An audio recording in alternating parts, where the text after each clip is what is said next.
All right, there she is, eating a cream cheese bagel, a Parmesan something bagel with some kind of herb cream cheese. Is that right?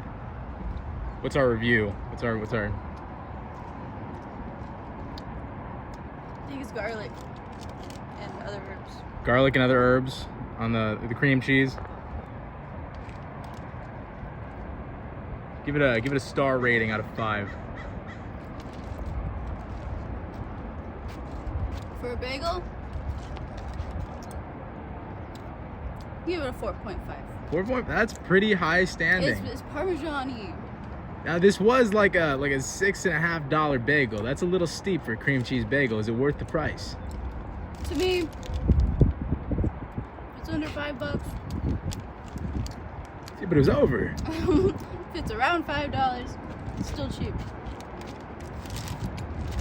That's nuts. I get a green tea every day for like $6.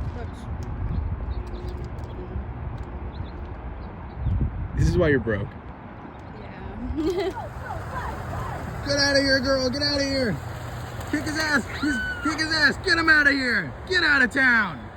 Aww. He was trying to, he's been all sweet on her. And this guy pulls up just trying to get it in. Yeah. Let's go. Oh, he's acting all tough over there. You got your ass kicked, buddy. Yeah. Damn straight, girl. You feeling all right? Towering over them. Oh, here come the ladies. What's over there? What did you guys got? What's all the commotion? And our favorite couple is still just kind of snoozing over there. Oh, he woke up. He heard his lady get up. What are you doing? Hey! Back to the action. He wants nothing to do with them. Like that. For the streets. He's like, get away from my rock.